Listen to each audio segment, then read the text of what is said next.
Bom dia a todos os presentes. Gostaria de cumprimentar a todos na pessoa do presidente dessa casa, Luiz Carlos Dudé. Gostaria também de cumprimentar a vereadora Viviane Sampaio, que foi a proponente dessa sessão. Não poderia deixar de cumprimentar minhas companheiras de luta, Daiane e Gabriela, que nós atuamos nossa rede. A gente sempre tem um diálogo para poder conseguir fazer frente a essa situação que é realmente endêmica na nossa sociedade de violência contra a mulher. Gostaria também de lembrar aqui a senhora Maria Otília e Keu Souza, que representam a sociedade civil e têm um histórico de defesa das mulheres nessa cidade. É muito valoroso a presença de vocês aqui. Se nós estamos aqui hoje é por conta de uma luta anterior de vocês, que historicamente nessa cidade fizeram a diferença. Eu gostaria também de cumprimentar e me solidarizar e acolher os familiares e amigos das vítimas que perderam, seus entes queridos de uma forma violenta. Eu gostaria também de cumprimentar a senhora Nayara Benício, que está aqui hoje, eu diria que mais do que como uma vítima de violência doméstica, mas como uma sobrevivente. As vítimas, elas não são apenas vítimas, elas são sobreviventes. Gostaria também de cumprimentar a representante da Secretaria Estadual de Políticas para Mulheres, a senhora Uiara. A Secretaria Estadual de Políticas para Mulheres é uma grande parceira da Defensoria Pública. Nós temos uma interlocução nesse tema muito produtiva e temos projetos em andamento para que a gente possa efetivamente estabelecer políticas públicas com viés de gênero. Isso é fundamental. Eu gostaria de, em primeiro lugar, evidentemente, lamentar todas as vidas perdidas, Todo feminicídio é uma morte violenta e, sim, uma morte evitável. É uma morte que não é uma morte repentina. Ela vem de um ciclo. Hoje nós temos dados científicos, pesquisas e pesquisas criminológicas que nos indicam isso, que o feminicídio ele não é um rompante, ele não é um crime passional e ele não é algo que acontece de repente. Ele está inserido em um ciclo de violência que vai se agravando até que culmina nessa violência letal. Então, um feminicídio é um processo de ciclo de violência que precisa, a gente precisa conseguir interromper esse ciclo antes de que ele chegue nesse último ponto, nesse ponto letal, que é o ponto de perda da vida da mulher. E é importante dizer que, para que isso ocorra, e daí a importância dessa sessão, é preciso um envolvimento de toda a sociedade. Não adianta nós chegarmos aqui para apontar que a culpa é da instituição X ou Y, ou que alguém não fez o que deveria ser feito. Muito pelo contrário. Eu tenho aqui a tranquilidade de dizer que Vitória da Conquista conta com uma sólida rede de atendimento às mulheres em situação de violência, algo que é raro no nosso país. Nosso município conta, além de uma defensoria pública especializada, no caso, exercida por mim, essa titularidade, conta também com uma promotoria especializada, uma vara especializada, uma delegacia especializada, uma coordenação de políticas para mulheres no município que oferece serviços de acompanhamento psicossocial. E nós também temos a Ronda Maria da Penha e, em breve, também teremos um abrigo para mulheres em situação de risco de morte. Então, nós temos uma atuação profícua, além dos movimentos de mulheres e das organizações da sociedade civil que também se envolvem nesse tema. Eu tenho constantemente dialogado, especialmente com líderes comunitárias da zona rural, porque realmente é um público que tem mais dificuldade de acesso, mas nós temos, de fato, todos esses serviços que podem ser acessados pelas mulheres que precisam. Então, onde que está o nosso erro, eu pergunto, Eu venho aqui hoje perguntar a essa casa, perguntar a todos que estão aqui presentes, onde que está o nosso erro?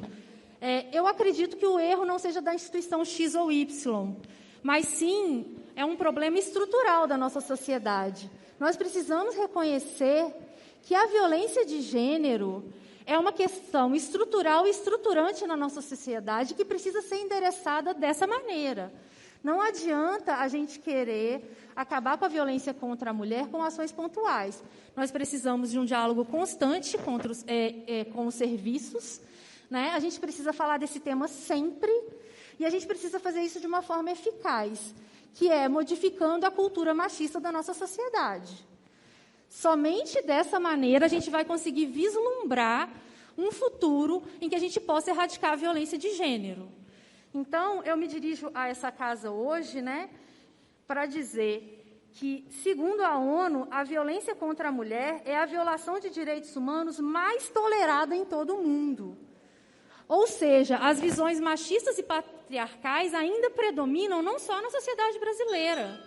Então, isso não é uma exclusividade do Brasil ou do município de Vitória da Conquista. Mas isso também não significa que nós vamos nos furtar a essa luta. No âmbito das nossas atribuições, nós vamos fazer tudo o que for possível. E, nesse ponto, eu falo em nome da instituição Defensoria Pública, nós que já oferecemos esse serviço. E eu gostaria de dizer também, né, que o feminicídio ele é qualificado legalmente como tal quando o homicídio é motivado por razões de gênero. E aí nós temos uma diferença nas estatísticas, que nós temos o homicídio de mulheres e o feminicídio, que é quando ocorre por razões de gênero. Nesse sentido, eu queria dizer que, desde quando a Secretaria de Segurança Pública começou a compilar esses dados, que foi em 2019 que começamos a ter os dados separados entre feminicídio e homicídio, não tivemos nenhum feminicídio em Vitória da Conquista de janeiro de 2020 a junho de 2021. No ano de 2019, nós tínhamos tido 2, então nós tínhamos conseguido reduzir, e agora nós tivemos recentemente um feminicídio tentado e um feminicídio consumado. Portanto, acredito que seja um momento de alerta, um momento de atenção de todos para esse tema. É importante que nós estejamos discutindo aqui hoje. Eu sei que o meu tempo está se encerrando, eu já estou caminhando para o final, senhor presidente. Mas eu gostaria de dizer que eu sou propositiva. Eu gosto de vir aqui para trazer propostas, né? E quais são as propostas que eu gostaria de trazer? Em primeiro lugar, eu queria dizer que nós contamos com um protocolo estadual para prevenir, investigar, processar e julgar mortes violentas de mulheres, elaborado no âmbito do Estado da Bahia, do qual várias instituições foram pactuantes, inclusive a Defensoria Pública, o Ministério Público, o Tribunal de Justiça, o Poder Executivo, inclusive foi uma ação importante capitaneada pela Secretaria de Políticas para as Mulheres. Então, nós já temos um documento estadual estabelecendo protocolos e pactos institucionais do que deve ser feito. Então, é preciso que a gente atinja o cumprimento integral desse protocolo. Essa é a minha primeira proposição.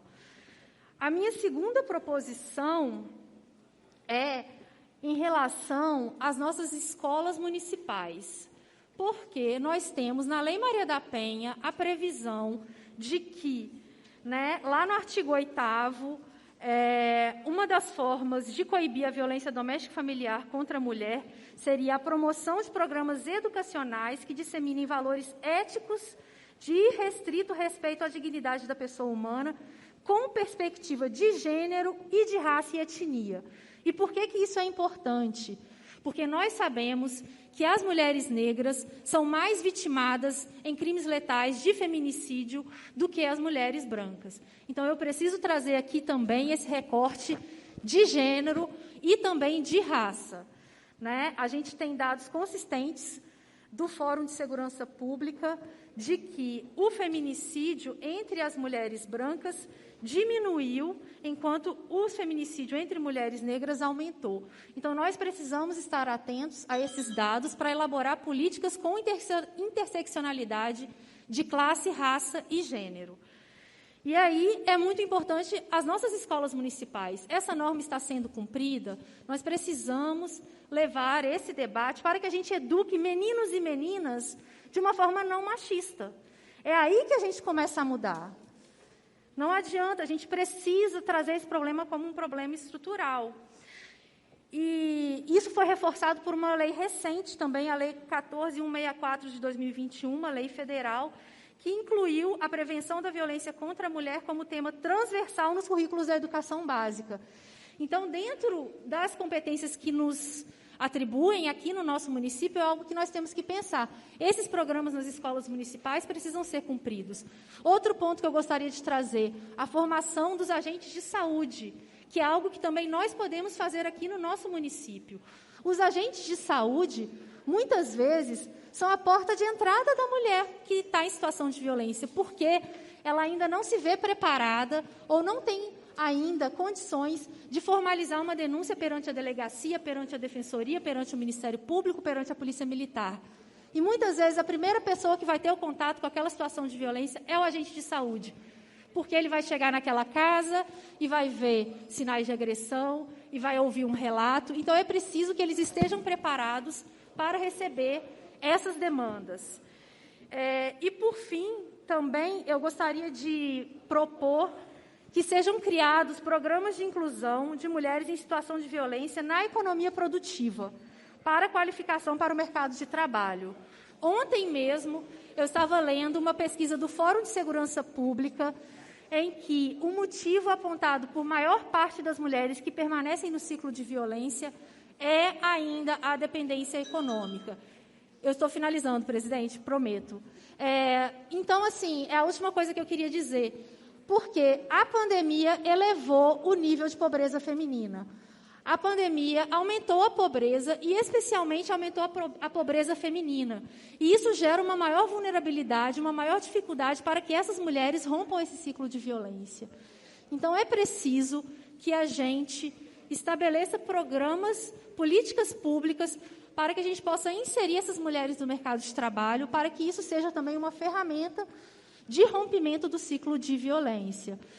E no que toca à Defensoria Pública, eu gostaria de destacar o trabalho feito pela doutora Caliane Gonzaga, aqui presente nessa sessão, que tem um programa junto aos catadores e catadoras de materiais recicláveis, que cadastra esses catadores, promove a inclusão social desses catadores, de uma forma a garantir que esses núcleos familiares, que são extremamente vulnerabilizados, tenham a devida visibilidade e a devida assistência social e todos os programas que eles têm direito.